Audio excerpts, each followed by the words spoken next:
Welcome. I'm Sebastian Mahfood, and you're listening to WCAT Radio, the on-air wing of En Route Books and Media, bringing you the dulcet sounds of Catholic wisdom with our host, Bob Olson, who will now introduce today's show and speaker. WCAT Radio presents I Thought You'd Like to Know, a program featuring some interesting people who have a message for you.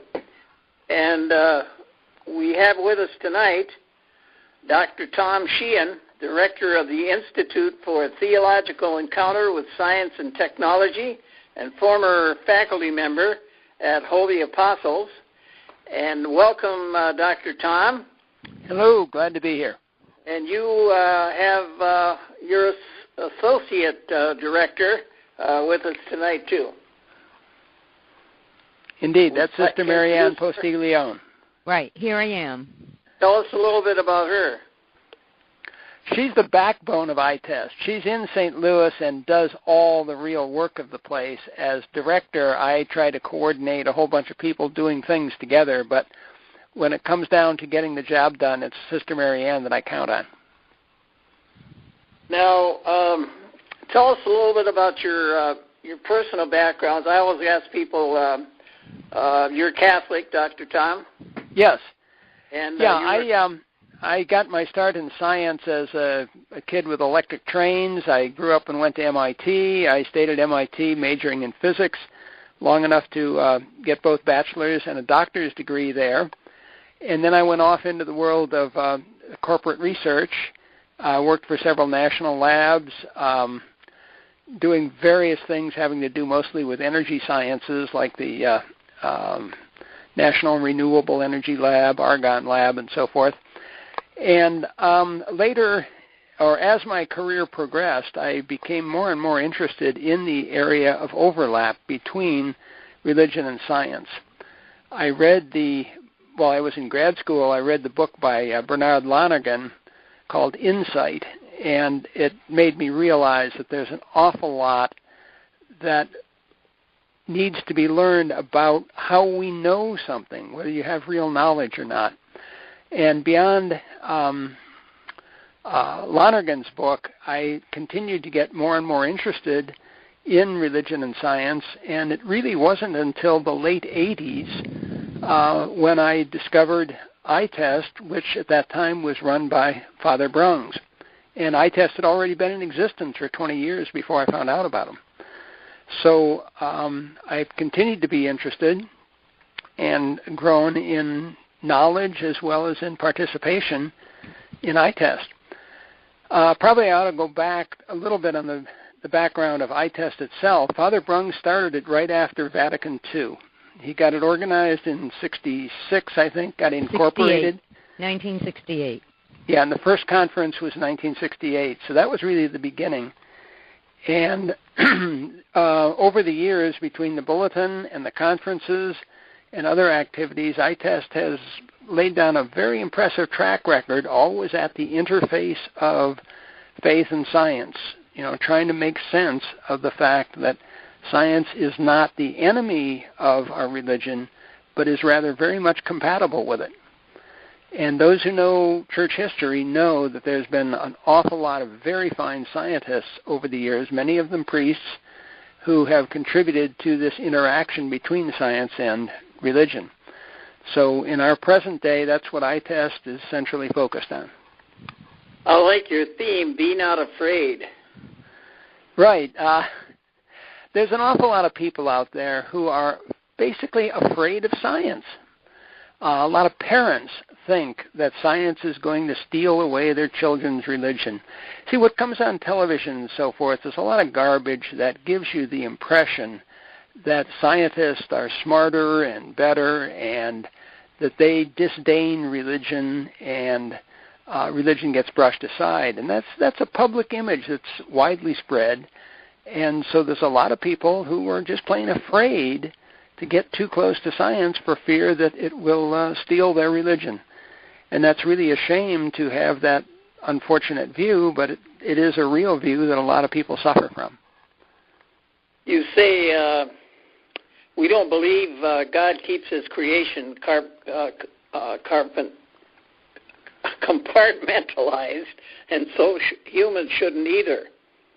That is exactly a very, very strong point you've got there. It really is true. The secular humanists would come to us, particularly those of us in the scientists, who are scientists, and say, do your scientific work and make that your Monday through Friday activity. And if you want to have anything to do with religion, there's an hour on Sunday morning you can go off and keep that in a little cluster, a closet of your own, and don't bother us with it. And the fact of the matter is that the total human being, the real person, has to have an integrated knowledge about his entire life. And therefore, the relationship between God and man that is expressed in religion is something that really happens all day long, every day, and permeates the work that you may be doing in the research lab. And there's no real way to separate it, and it's a mistake to try. Interesting that I didn't realize this, that ITEST has members worldwide representing 30 countries. That is true. Mm-hmm. As well as members from most areas of the United States. Yeah, Sister Marianne knows a lot more about the details there, and I'll let her talk to that a little bit. All right. Well, first of all, why don't I give you a little background on myself? Yes, I wanted to ask you that too. Yes, I'm a religious sister of mercy from the Northeast community. And my background is mostly in music and in English and in writing. I would say I started out my life in religious life as a teacher on the high school level, teaching French, music, English, whatever else somebody else didn't want to teach at the moment. And I taught high school for about 8 years. Then I was asked to teach at our college in Newport, Rhode Island, which is now a university, Salve Regina University. And I taught music and communications there for 7 years. Then I was asked by the Bishop of Providence, Rhode Island, if I would be able to put on a little television show for children with music. Was that Bishop Gelano? Yes, Bishop Gelano. Yes. Okay. Did you know him? Yes, I do. Yes, Not well, but I know him. He's a very good friend of mine.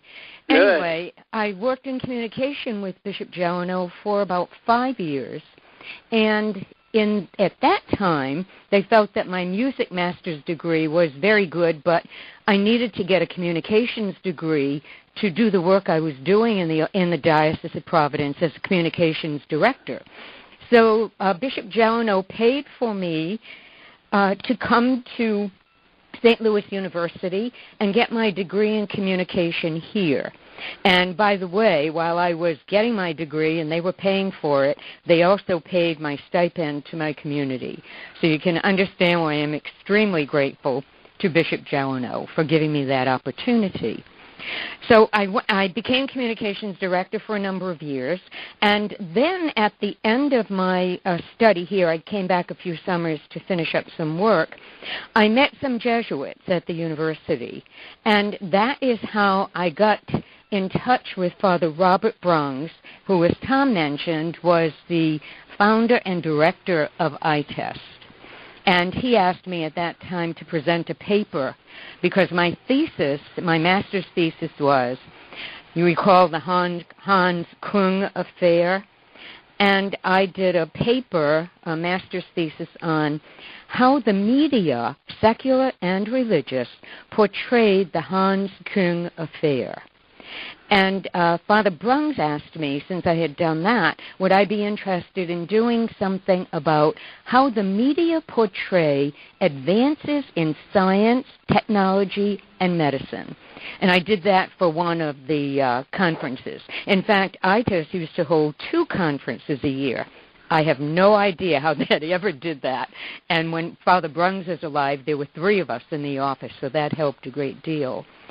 So after that, Father Brungs asked me if I'd be interested in coming to work in the faith and science area. Well, he was very persuasive.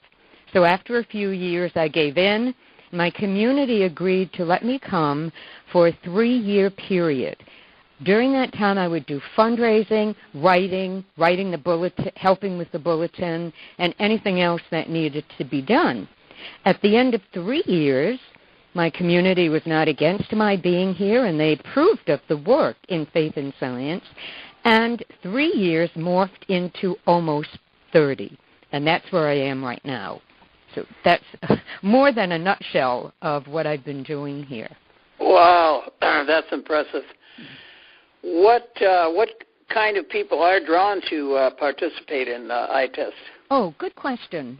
When Father Blanks founded ITEST, he founded it with about 7 other devils like unto himself, he said, and he's written that down.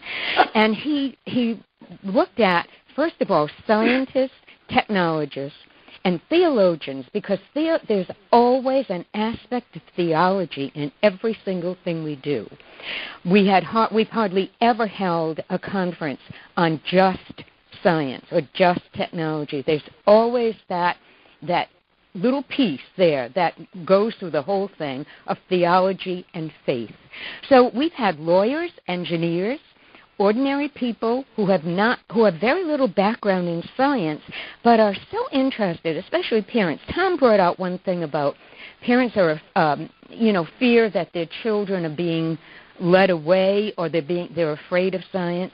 What I have found in talking to some high school teachers on our board, one is a scientist, one is a theologian, one of the teachers asked her freshman people coming in, how many of you think, maybe it's a loaded question, how many of you think there is a conflict between science and faith? 80% of them raised their hands. That's in a Catholic high school. So we have a lot of work to do. And part of that work we've been doing using some of Father Spitzer's works from the Maggia Center, but we can speak later about that if you wish.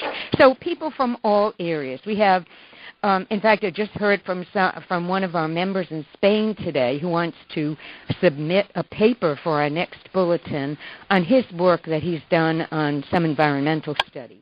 He's a physicist. Obviously, you don't have to be a professional scientist, though, right?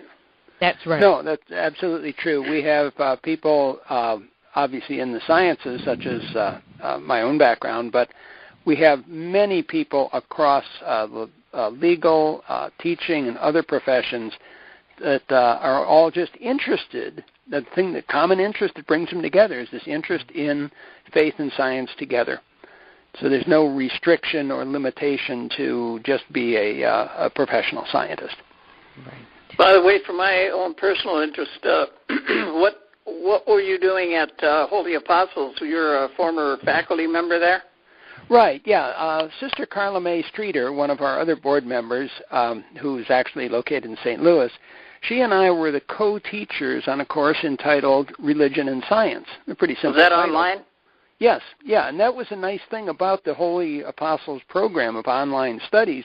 People from all over the place. I mean, people in the military in Vietnam, in Iraq or Afghanistan were able to enroll in courses. But we had students coming to us. I remember one year there was a guy from Georgia, a guy from Korea, and a guy from Ireland. And these 3 different people's speaking of English was so different they had trouble understanding each other.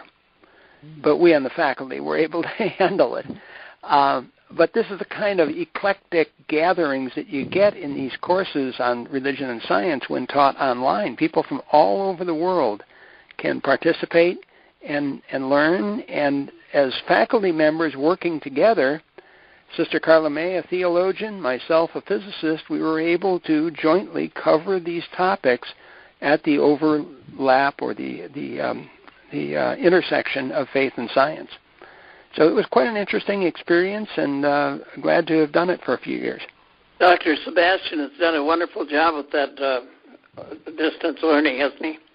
Absolutely true. It barely existed a decade ago, and now it's becoming the very commonplace and customary and a great way to learn, and especially for people whose time obligation makes it difficult for them to travel to a building somewhere. Right. By studying at home, a mother can put in her time, say, when a baby's asleep or something. That never used to be possible. So that form of learning is really advancing to the fore these days. Possible to get a master's degree now online, and Dr. Sebastian tells me that it won't be too long, and here in Connecticut you'll be able to get a doctor's degree. I certainly hope so, because the kind of scholars that we found in our classes were seriously interested in learning the subject matter.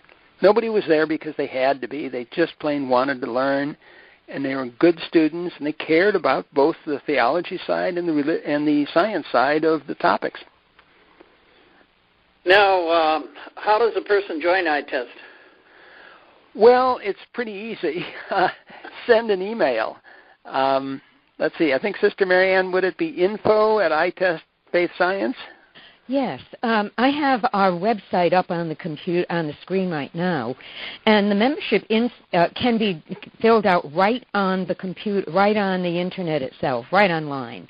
And if you went to our website at www.itest-faithscience.org, anyone can sign up right online under membership info.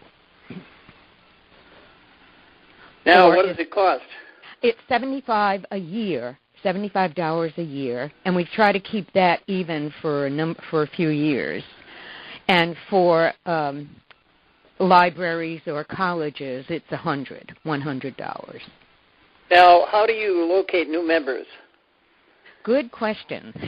Yeah, we're always out there beating the bushes and trying to get our message out. And the example of a conference where people come in and for the first time, they may have been drawn in by the subject matter, but for the first time they learn about ITEST's existence, and so they become more interested and they want to join.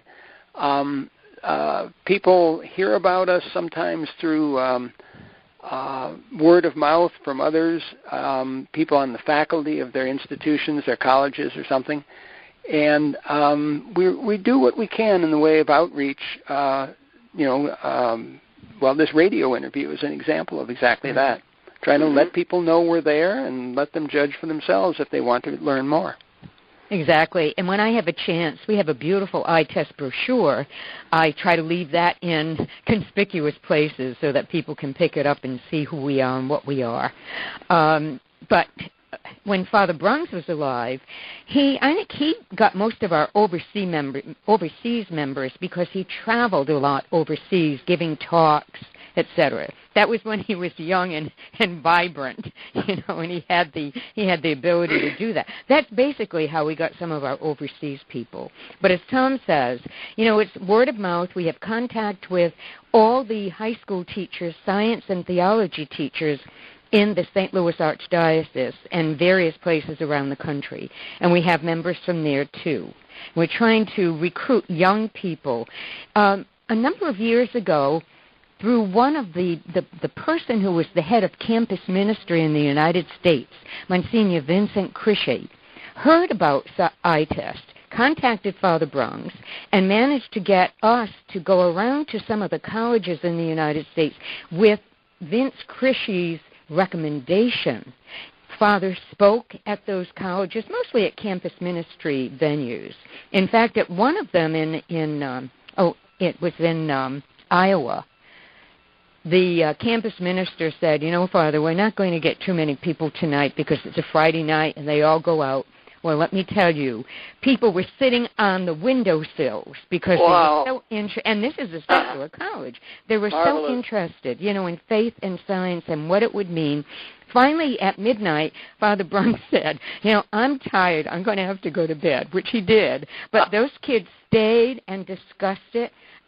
This is a secular university, and the thirst for how faith holds a scientist in his life or her life. It's amazing. Just recently we had at the college church, where my parish here in St. Louis, we invited 3 scientists, young scientists, who are getting their doctorates. One of them had it already, and one theologian, a young theologian, to talk about what their science means to them and what their faith means to them as scientists. It was a marvelous meeting. Everyone's eyes were open. The parish had supper and spirituality. The pastor provided that. We had about, I'd say, 150 people there. Now, the success of that also would be, how can that be extended to all other parishes? Because it's a very important thing. Father Brungs had often said, if only the scientists in the parishes could be known and could tell the pastors that they are scientists and talk to the people about their science and faith, a lot of this myth of conflict between faith and science would be put to rest. Good idea.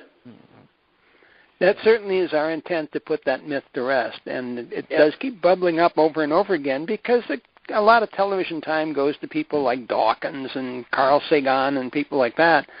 But the reality of it is that real people working in scientific labs and scientific professions really do work every day to integrate their faith life with their secular life. Right. And it's part of being a whole person. Now, is ITEST restricted to just Christians?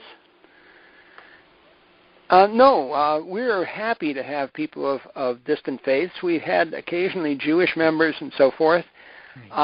We would love to have people of distant, what I'll call more distant, that is Hindu or Buddhist type things. But the fact of the matter is that our actual membership, a real working member, is overwhelmingly Christian and predominantly Catholic.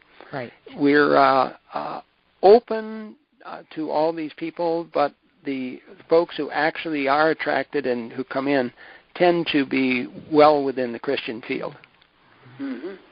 Well, when you look at some of our conferences that we've had over the year, for instance, last year we looked at the role of changing technology in end-of-life issues, and we called it a Christian response.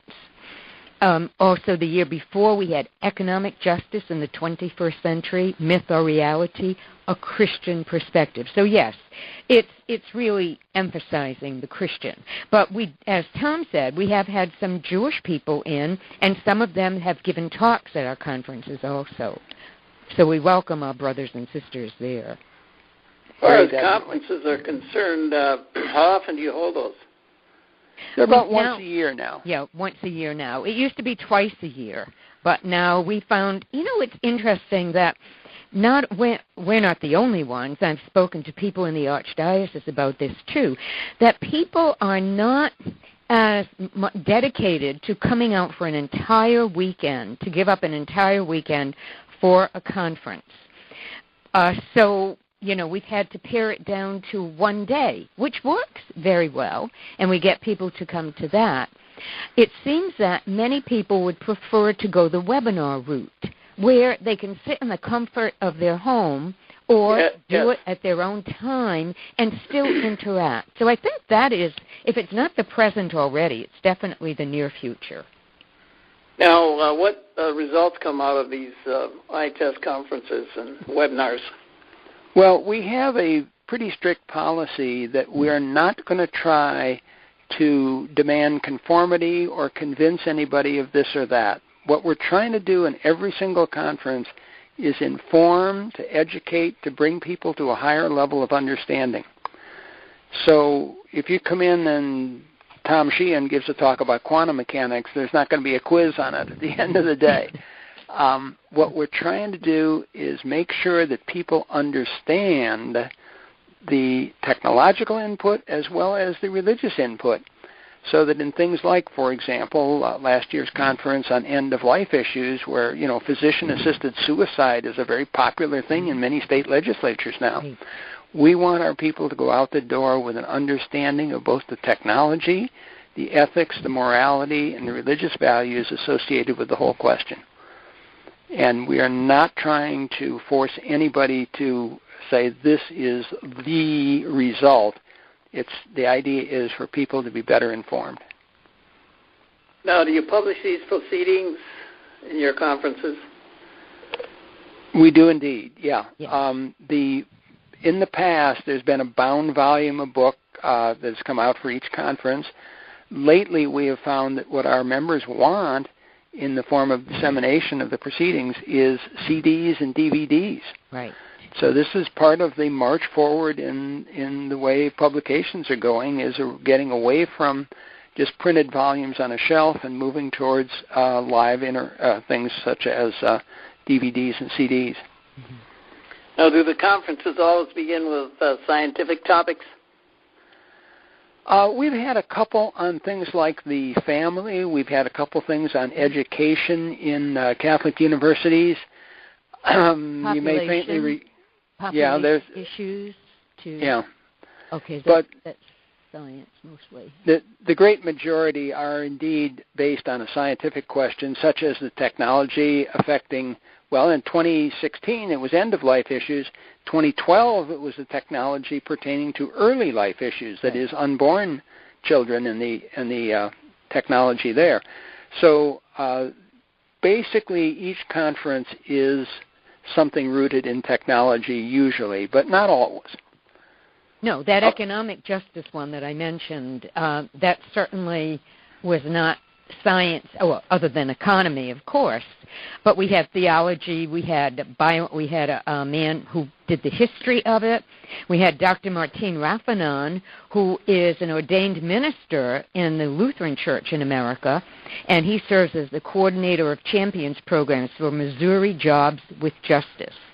So there was quite a bit of discussion at that conference between the speakers and among the participants as well, because not everyone agreed with what Martine was saying or with what the economy professor was saying. They were not exactly agreeing, but that was fine. It worked very well because we had a chance to air the differences. You know, in communities now, they're calling for contemplative listening, which is a phrase that I love. It means listening to what the other person is saying, even if you disagree, and trying to absorb that rather than trying to find an argument right away against what that person is saying. So we're looking at that kind of thing, too, as well. Now, when you've looked at things like the family, what's the focus?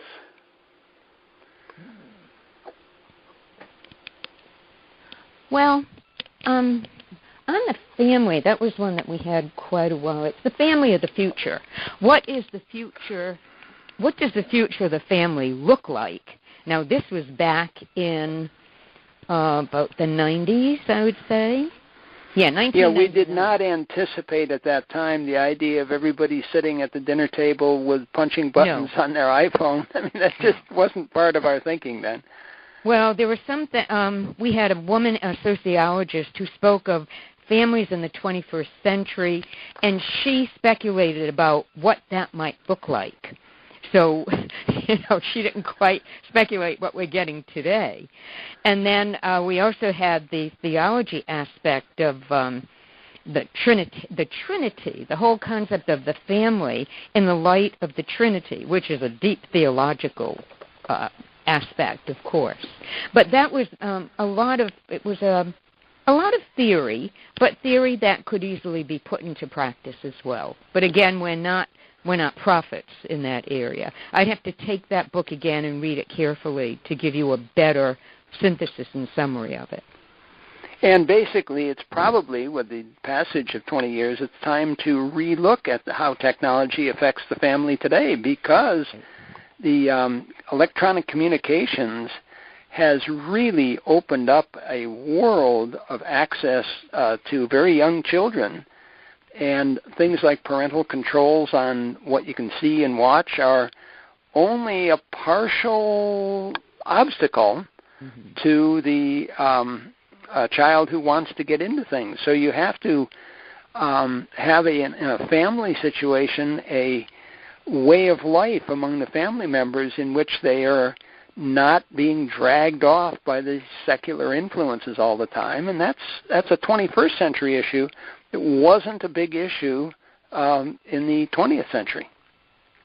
So this is the kind of thing that ITEST has to pay attention to, is where is that boundary line moving? How are things changing? Where's our target going as time changes each year? Sister Marianne, you talked about the bulletin earlier. Sure. Maybe you can tell us a little bit more about that. Okay. It's a 16-page document that comes out 4 times a year. It's a quarterly bulletin. And Tom Sheahen usually gives the opening message on page 1. We keep it to 1 page. And he usually chooses the topics that he thinks might resonate with our readers. Once in a while, I will take over and do one. We have an announcement section, things that are going on in ITEST, things that are going to be in the future. And then we usually have at least one more or less lengthy essay on a topic in science or theology. Now, this last one, we're celebrating our 10th year of our elementary school program in faith science lessons for pre-K through grades 8. And this time I did a reprint of Sister Carla Mae Streeter's theological approach to this whole project that we have. She did the theology basis for the lessons, and Tom's paper will be in the next issue of the bulletin. So we try to have one substantive issue, either on an aspect of theology or science and technology. Then we also have book reviews, and Tom often does book reviews, excellent ones, in fact. And then we also have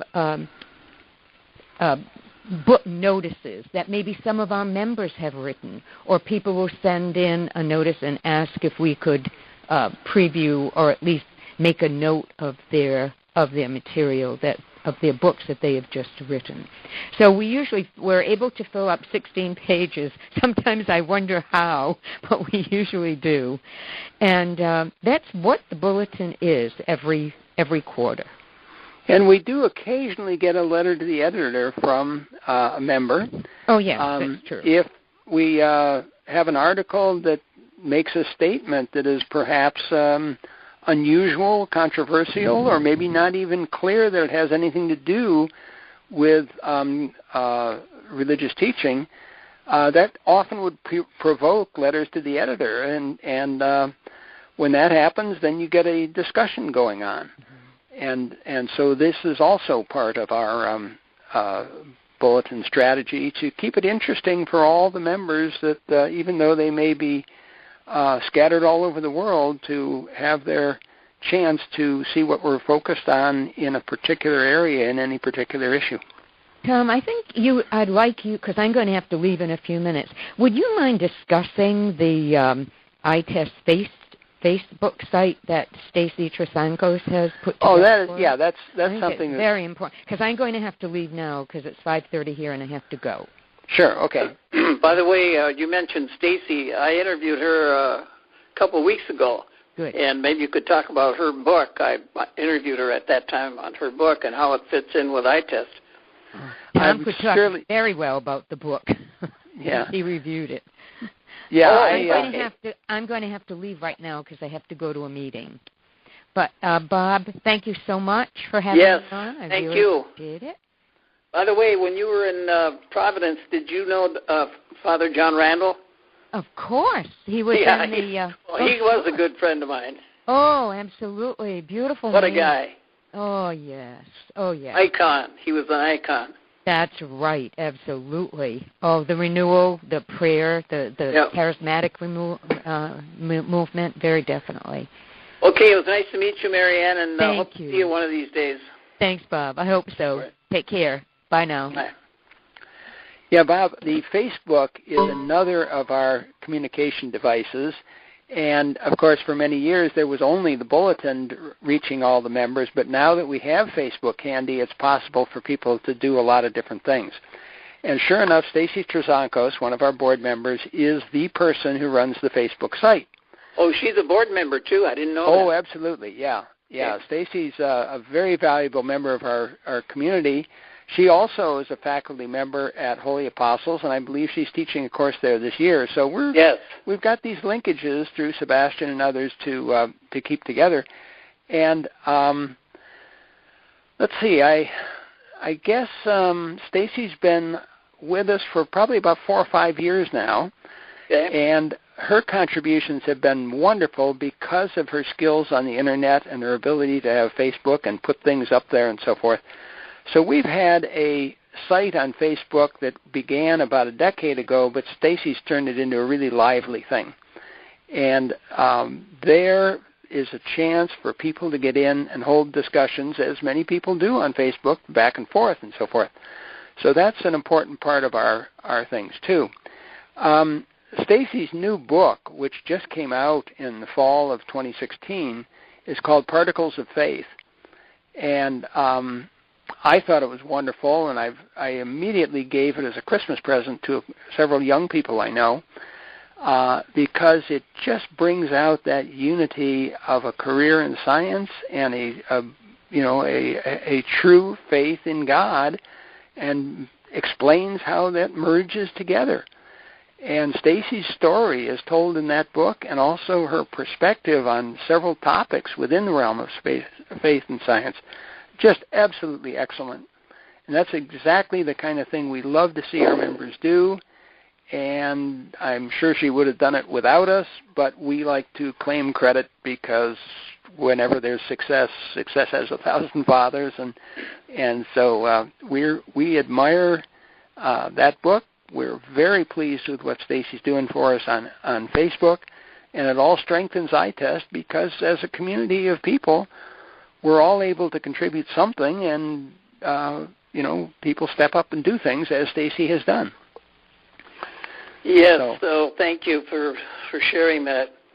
Now, what are some of the projects that you've carried out, like, say, in the past year? Well, okay, in the past year, we've been emphasizing high school education and activities with teachers of both science and religion in high school. But let me just back up a little bit there on your question to give you a little bit of the background history.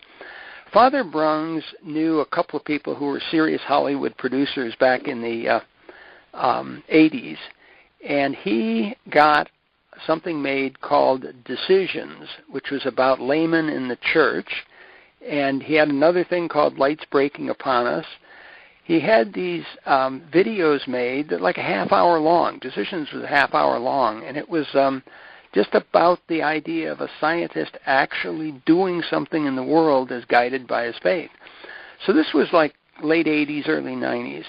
And gradually we got in really good with the Our Sunday Visitor, that newspaper? Yes, out of Indiana. Yeah, they have a granting agency known as the Our Sunday Visitor Institute. And eventually Father Brungs saw the importance of educating what he called the youngest Christians, that is, starting with small children. And he came up with an idea that we labeled Exploring the World, Discovering God, in which science, a science topic, and a religion topic are taught side by side. So with our Sunday Visitor sponsorship, over a period of about 2006 to 2012, we made up about 400 or so special modules, which a teacher could take right off the shelf, or rather right off the download from the Internet, and present to her class, whether it be in kindergarten, first grade, sixth grade, whatever, in which it brought science and faith together in some way. And that was one of our biggest projects of all. Well, we began around 2012 to say, okay, now let's see if we can extend this into the high school years. And at exactly that time, along came Father Spitzer of the Magis Institute out west, who has these programs such as the Reason series, From Nothing to Cosmos, and a few others that are basically designed to bring to high schoolers the idea of this unity between faith and science. So we formed a partnership with Father Spitzer, and very soon we're off and running trying to get teachers to, at the high school level, to implement some of these things in their classes. Okay. When you're at the high school level, you have a principal of a school, you have a so-called department of science, you have a department of religion, and by golly, the stovepiping that takes place is just awful. Because if I'm a physics teacher, I don't want to go step on the turf of somebody in the religion department. And conversely, they won't come over and tell me what to do in physics. So you need to have this cooperative sense that there's something to be shared here, because the students, they certainly are real human being people that have to integrate their faith in science. And if they don't, they could be dragged into the secular humanist pull that tries to separate, put a gulf between faith and science. So we think that trying to get to the high school teachers, to get them to cooperate and to see the usefulness of these materials is just a terribly important activity. And that's one of the things we've been pushing very hard for the last couple of years. So that's a continuing project where the message to each of the high school and religion teachers, encouraging them to cooperate, is to say, believe in yourself, you can do this, because it's the same thing that's going on within your soul that we want to put into the minds of the students, because they've got these same questions. And there is a unity between faith and science, and by golly, we can bring it out and send our kids out of high school with a high school diploma in their hands, but also with the ability to understand and defend their faith when they get into these heavily secularized and often atheistic situations in college. So that's our big activity now. The modules that we made for the younger children, kindergarten through 8th grade, are still there and still available to teachers, and we hope people will use them. But our focus lately has moved up in age towards high school, and now the latest thing that is just brand new is the thing Sister Marianne expressed briefly before, that adult scientists in a parish come together and hold a little talk or panel discussion for their parishioners to listen in a way that tells how they experience the unity between faith and science in their own lives. And that is something we think is going to take off and become very popular, because almost every single parish is going to have such people, and the rest of the parish barely knows they exist. I like that idea. Yeah. Great. I know in my parish people know I'm a scientist, but they've never asked me, how I pull science and faith together. Right. And but you get a handful of people together that have done this and made it part of their lives. Their stories are very interesting to the remainder of the people. And if there's a takeaway at the end of the evening, it's that I don't have to be afraid of science anymore. Be not afraid. Exactly, yeah. Because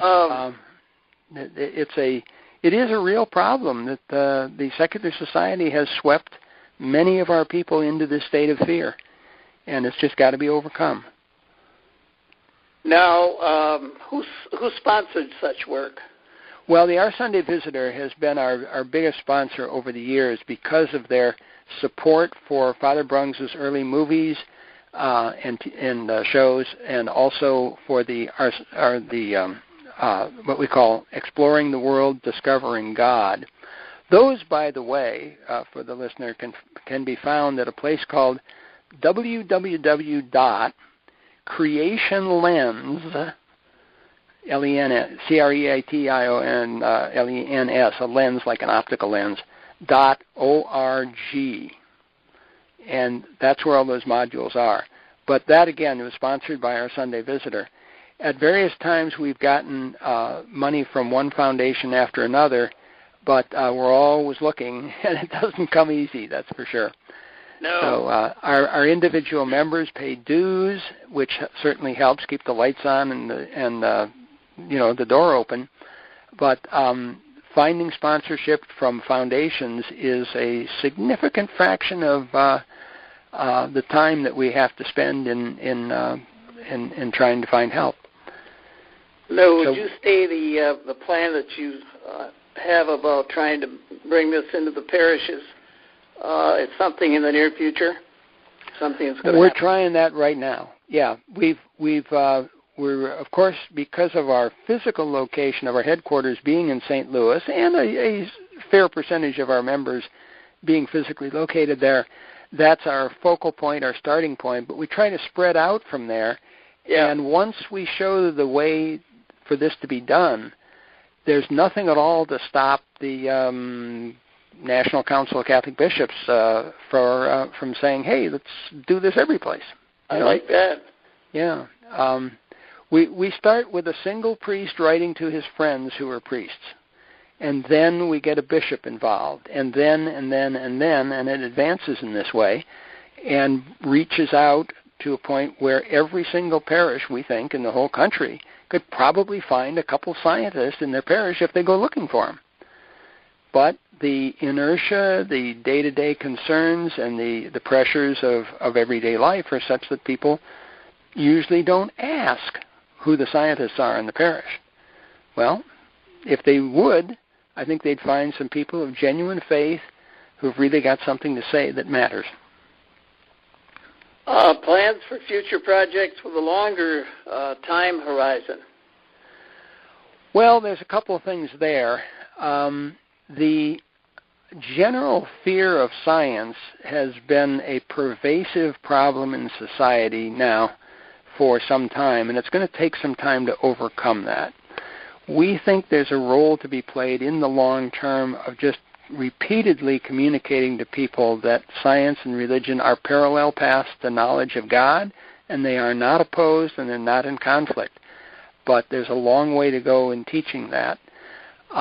We envision, hopefully, just as we're talking about scientists in the parish, we would like to someday get to college faculties which are really heavily secularized, and oftentimes it's just political correctness and everything else that suppresses you from speaking anything about religion. Mm-hmm. To give religion a fair shot once again in the colleges, because it has been so heavily suppressed by an extremely negative view that has prevailed for 50 or more years. And to turn it around is not going to happen overnight by any means, but will take decades. So that's on our future horizon, our radar screen for the distant plans. Now, just in closing here, what about, you mentioned something about donations and support. And yeah. One question is about external donations. I'm not familiar with that exactly. Well, in other words, if somebody doesn't want to actually get in there and be part of the membership of ITEST, we are certainly willing to accept donations. There are, for example, foundations that perhaps they don't accept proposals on their own, but they go out and solicit things by themselves, so to pick the ones they want without being bothered by stuff thrown in over the transom. Yeah. And if there was somebody out there in a foundation that is interested in learning more about ITEST, we're certainly glad to talk to them, because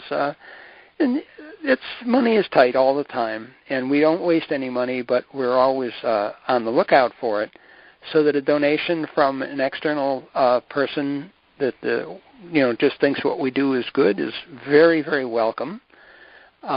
We're accepting them at the ITEST office, which is in the Cardinal Regali Center. That's actually the Archbishop of St. Louis's building.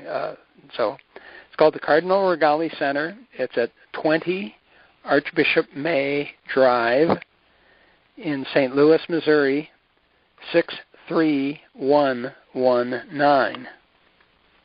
So we're very pleased to accept donations, and we're very pleased to talk with people who want to find out what we do and see if they choose to make a contribution.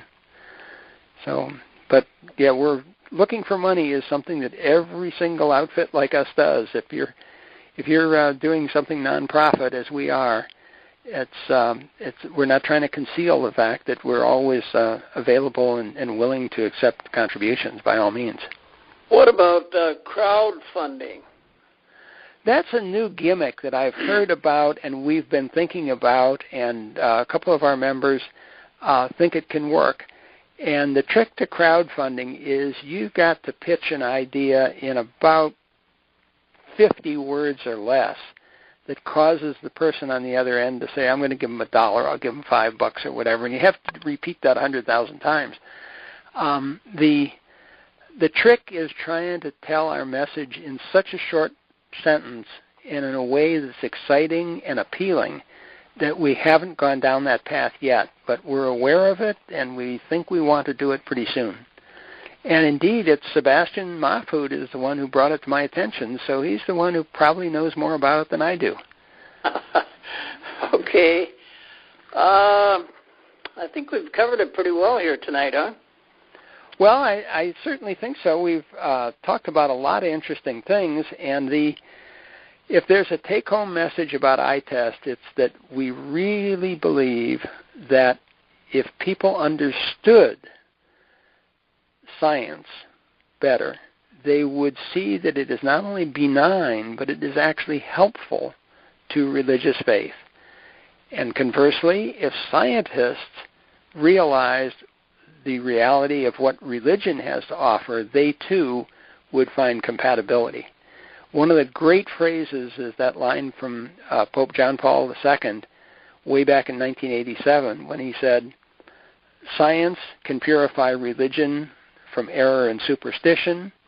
Religion can purify science from idolatry and false absolutes." And believe me, the false absolutes that that have come into the world under the guise of science is very, very severe. False absolutes are all over the place, and when you realize that it is a false absolute, then you discover that religion really is a parallel path. It has something to say, and that it can cooperate with science. And so that's something that we're very attentive to, and we hope that our people, both members and listeners, will understand. I like this line, that ITEST strives to have theology and science/technology encounter each other. That's right. Yeah, the acronym ITEST, of course, is one of these easily pronounced things like NASA. And Beautiful. Almost nobody can say our whole name, just as no one can say NASA's whole name. But the encounter is the idea of an exchange. Just like you mentioned in the parish. Mm-hmm, exactly. Yeah, that is exactly it, is that the parishioners in the parish would encounter science or scientists and technology. And that needs to be done, and that's where our name came from. That was Father Brungs's original inspiration to begin with, and that's what we're still trying to do today. Well, Dr. Tom Sheahen, this has been a very inspiring interview. I thank you for being with us, and also to Sister Marianne of ITEST. And as we mentioned earlier, that Dr. Sheahen is the director of ITEST, the Institute for Theological Encounter with Science and Technology, and Sister Marianne is the associate director, right? That is exactly right, yes. Well, it was a pleasure to have you on here tonight on I Thought You'd Like to Know This. And we will be, this will be airing next week. But in the meantime, may God bless each and every one of us in the name of the Father, the Son, and the Holy Spirit. Amen. Thank you very much, Bob. Thank you. Bye-bye. Bye. We hope you enjoyed the program and will join us back for another show on WCAT Radio. This is Sebastian Mahfoud. Good day.